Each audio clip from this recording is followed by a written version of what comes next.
transform your soul. Experience the ultimate spiritual rebirth journey today. Have you ever wondered who you truly are beneath all the layers of identity you've built over the years? What if I told you that to truly live, you must first die, not physically, but spiritually?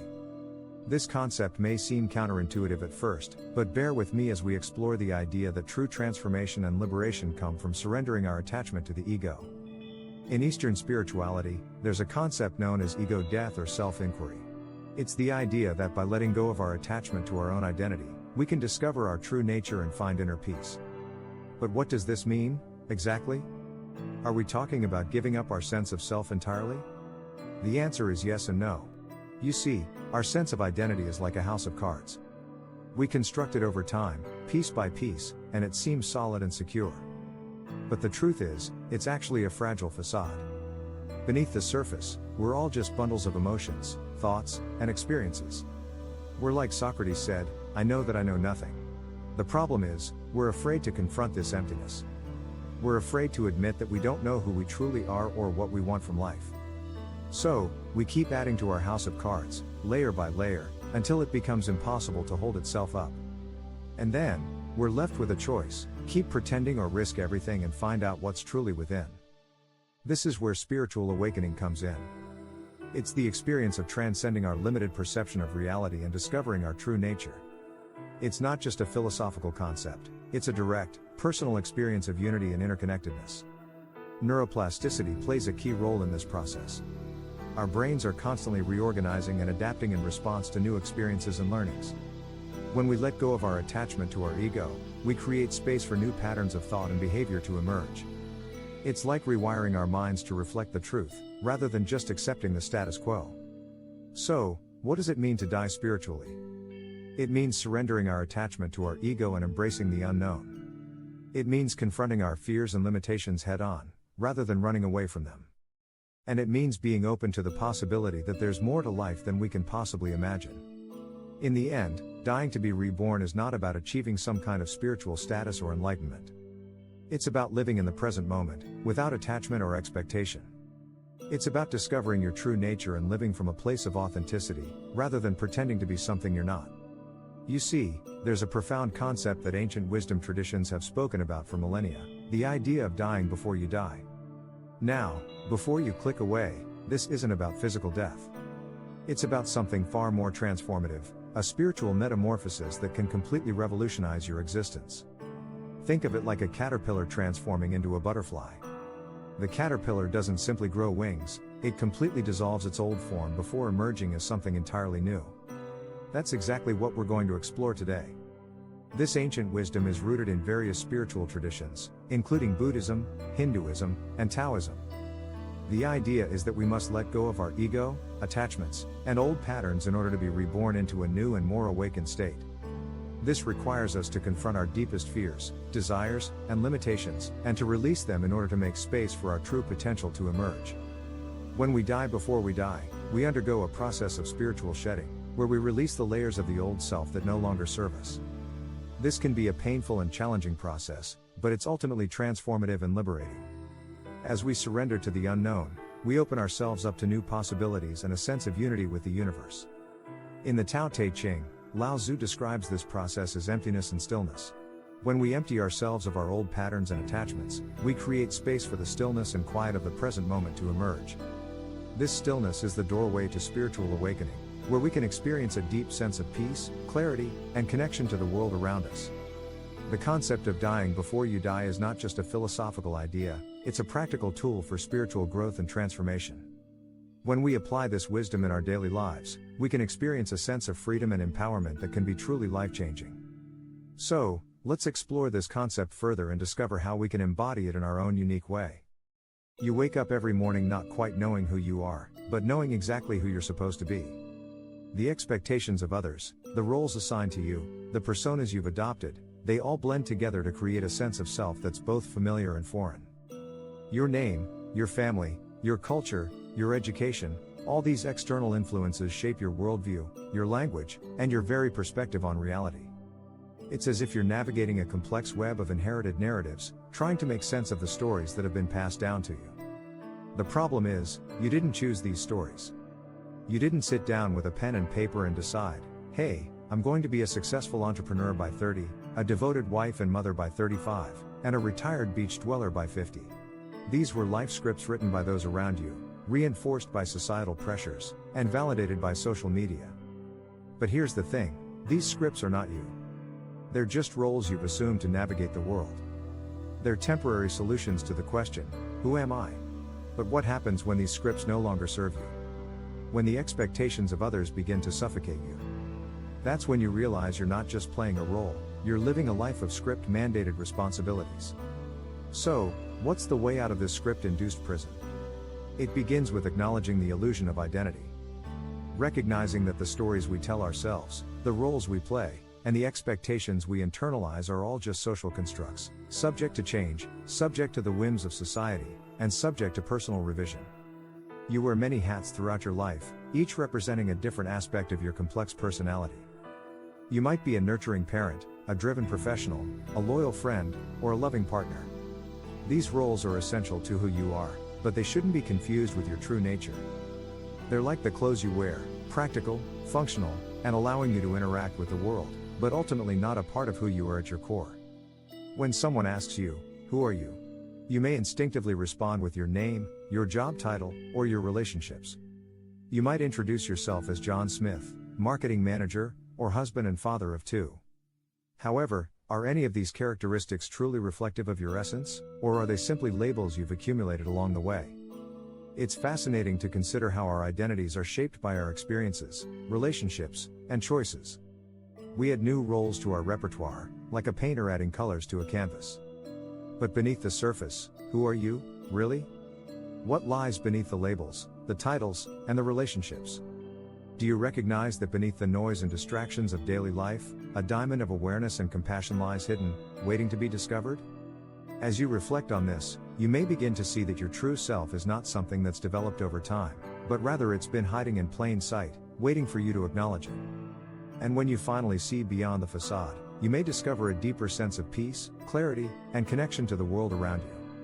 This is the power of self-discovery, and it's available to you now. The concept of dying before you die is a profound one. It's about recognizing that the identities we've accumulated over time, the stories we tell ourselves about who we are, no longer serve us. These identities can be a source of comfort, but they can also be limiting. They can hold us back from growth, from transformation, and from true liberation. Think of it like this: imagine you've been living in a cozy, familiar house for years. It's warm, it's comfortable, and it's filled with memories. But what if you realize that this house is no longer serving you? What if it's holding you back from exploring the world outside? The thought of leaving this house can be daunting, even painful. It's like stepping out of your comfort zone and into the unknown. But this discomfort is necessary. It's the pain of growth, of transformation, and of liberation. When we let go of our old identities and step into the unknown, we open ourselves up to new experiences, new perspectives, and new possibilities. We begin to see the world in a different light, and we discover new aspects of ourselves that we never knew existed. This process can be uncomfortable, but it's a necessary step towards true spiritual awakening. It's a chance to shed our old skins and emerge anew, like a phoenix rising from the ashes. It's a chance to rediscover ourselves, to reconnect with our true selves, and to live a life that's authentic, meaningful, and fulfilling. Your ego, that voice in your head that constantly narrates your life, judges everything, and maintains your sense of separate self, has served a purpose. It's been your protective shell, helping you navigate the world with ease, making decisions for you, and making life easier to handle. But like training wheels on a bicycle, there comes a time when it becomes more limiting than helpful. When your ego starts to dominate your thoughts and decisions, you may find it difficult to listen to your inner self, or even to think for yourself. The ego is like a skilled storyteller, weaving tales about who you are, what you deserve, what you fear, and what you think you can't do. These stories are just that, stories. Fictions that we've created over time to make sense of the world. They can be both comforting and debilitating, providing a sense of security and control, while also holding us back from experiencing the world in all its complexity. By letting go of these stories, you can break free from the limitations they've placed on your life. You can become aware of your true nature, untethered from the constraints of the ego. No longer will you be bound by the fears and doubts that the ego has created. You'll be free to explore, to discover, and to experience life in all its beauty and complexity. The key to breaking free isn't in fighting the ego, that only strengthens it. Instead, it's about gentle observation. Watch your thoughts arise like clouds in the sky. Notice how your ego reacts to situations. Don't judge it, don't try to change it, just observe. As you develop this witness consciousness, something remarkable happens. The ego naturally begins to settle, like muddy water becoming clear when left undisturbed. At first, this process may feel intense, as if you're facing a storm that refuses to pass. But don't be afraid, it's a normal part of the journey. The ego, like a stronghold, can take time to break down. However, with patience and practice, you'll start to see the walls crumbling, one by one. The mind is a powerful tool, capable of great feats in both the spiritual and material realms. But when it's dominated by the ego, it becomes a force of destruction, perpetuating cycles of pain and suffering. As you progress on your path, you'll encounter many moments of clarity. Your vision will begin to clear, and you'll develop a deeper understanding of the world around you. You'll see how the ego's influence shapes your every decision, and you'll start to make choices based on a higher sense of purpose. Gentle observation, as a technique, allows you to tap into this higher purpose. By witnessing your thoughts without judgment, you create space for new ideas to emerge. It's a natural, effortless process, where the mind settles into its natural state of beauty and tranquility. In this state, you'll discover the inner self, the embodiment of the very essence that's been hiding in plain sight all along. It's an experience few can fully grasp, but those who do, understand that true power lies not in the external world, but within the inner realm. In this profound space of observation, you'll notice that thoughts and emotions are like weather patterns, they come and go, ever-changing and ephemeral. Your anxiety, your fears, your desires, they're all just energy moving through you, like the currents of the sea. They're not you, they're merely manifestations of your being, temporary visitors to the landscape of your mind. This is a crucial understanding. You are not your thoughts, you are the awareness that witnesses them. You are the silent observer, the still center of the storm, the unchanging observer of life's turbulent unfolding. This awareness is your true nature, the core of your being, and it remains constant amidst life's flux and uncertainties. As you continue on this journey of self-discovery, you'll begin to recognize that your thoughts are merely thought forms, fleeting impressions that arise and pass away like the clouds in the morning sky. They're not facts, they're merely interpretations, filters through which you perceive reality. And the remarkable truth is that these thought forms are not fixed, they're fluid, malleable, and subject to change. By acknowledging that you are not your thoughts, you'll begin to liberate yourself from the cargo of conditioning that's accumulated over the years. You'll release the need to identify with your ego, with your roles and identities, and with the many stories you've developed about yourself. As you let go of this cargo, you'll discover new perspectives, new potential, and a deeper understanding of the world and your place in it. When you truly grasp this, fear and anxiety begin to lose their grip. They're like movies playing on a screen, you can watch them without being consumed by them. Your fear of death, your anxiety about the future, your depression about the past, they're all based on stories, not reality. These narratives can be quite convincing, but often stem from limited perspective and misinformed assumptions. To let go of the hold these emotions have on you, consider this: what if everything you fear or worry about is, in fact, not a certain outcome, but a mere possibility? Rather than investing so much emotional energy into hypothetical scenarios, take control of your present moment, and allow yourself to be fully engaged in the here and now. You'd be surprised at the sense of freedom and calmness that follows when you choose to shift your focus. This doesn't mean you shouldn't prepare for the future or learn from the past. Wisdom gained from experience is invaluable. It's about recognizing when worries and fears become all-consuming and suffocating, then consciously shifting your attention to the present. This brings to mind the concept of mindfulness, which encourages you to observe thoughts and emotions without judgment, a crucial step in attaining a deeper understanding of yourself and the world around you. In this light, the tension between yourself and your fear of death begins to dissipate, as do the worries about what's to come, and even the weight of past regrets. The true strength of this realization lies in its ability to liberate you from the gripping vice of anxiety and let you walk more freely along your path to spiritual awakening. The process of dying before you die is a profound concept that lies at the heart of any spiritual awakening experience. It's a process of surrender, of letting go of everything you thought you knew about yourself, your reality, and the world around you. This process means allowing your old reality to crumble, to collapse under the weight of its own fictions and illusions. It means facing the unknown with courage, not with trepidation or with fear. It means being willing to let go of everything you thought you were, everything you thought you knew, and embracing the abyss of uncertainty.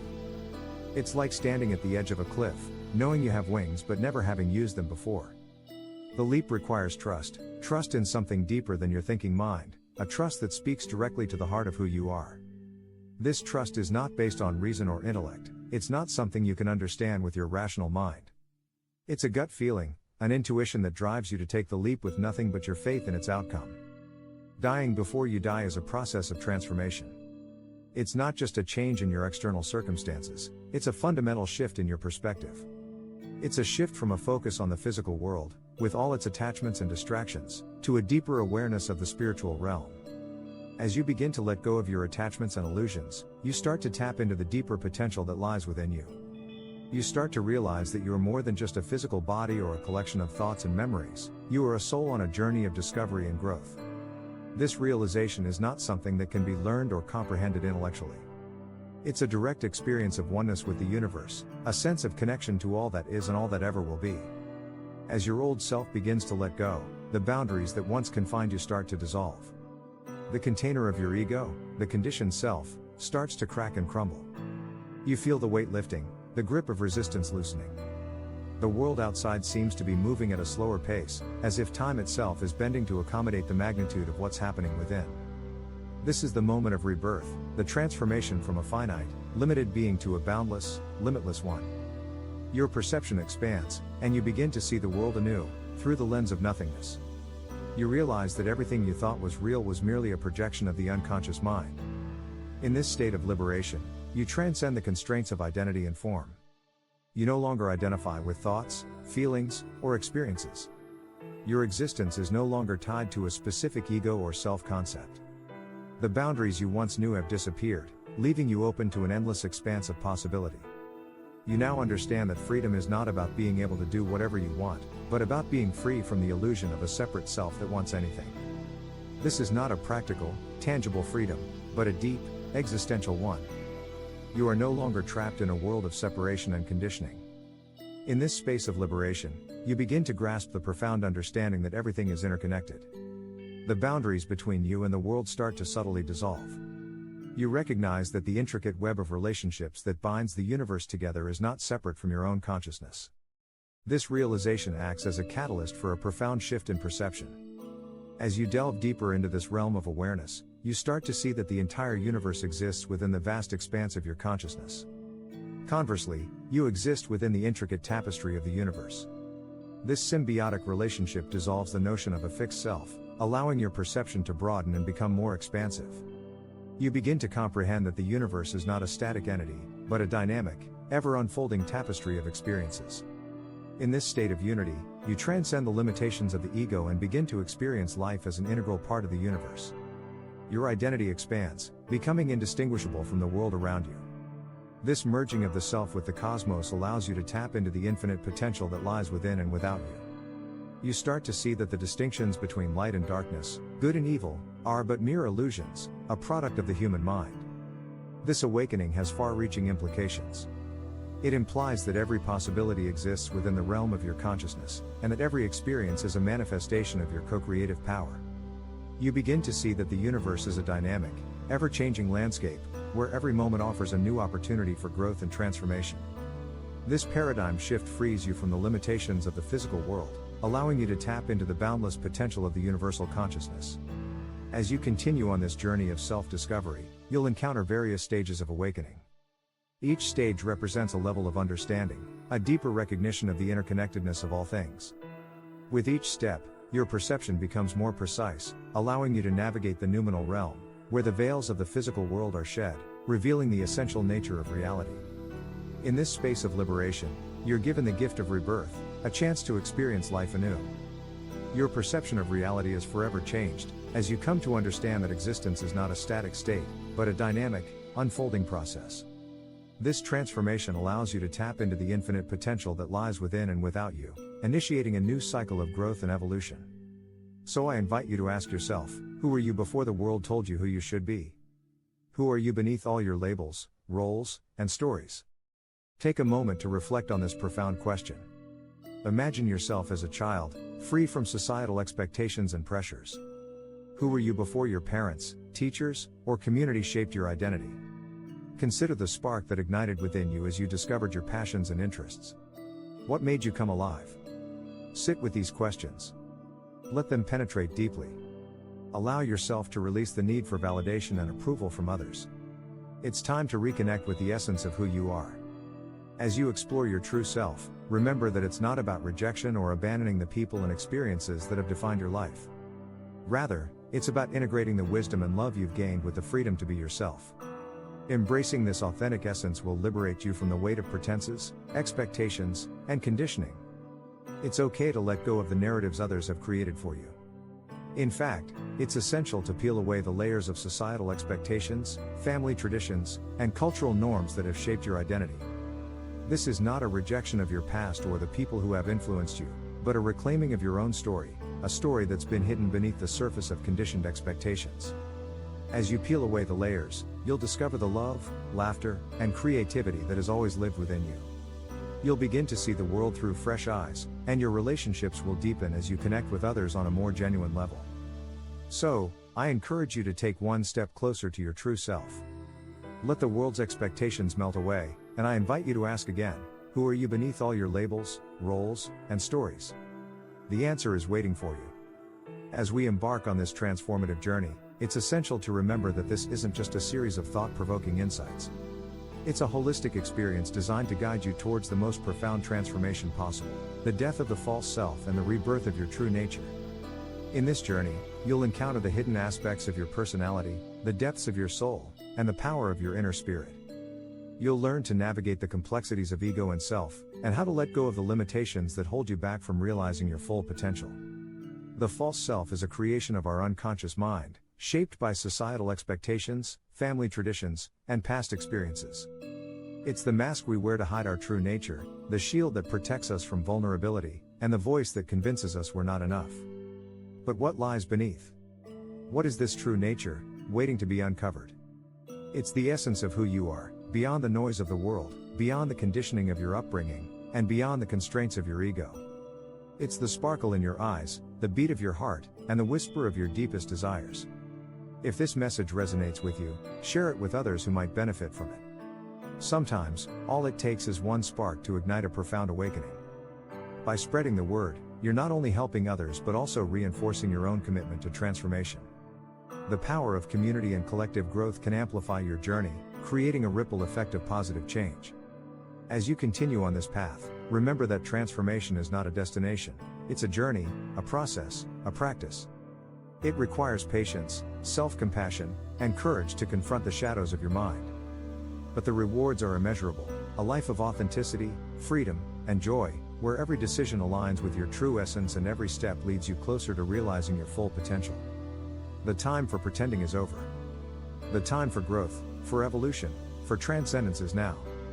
Are you ready to bid farewell to the false self and welcome the rebirth of your true nature?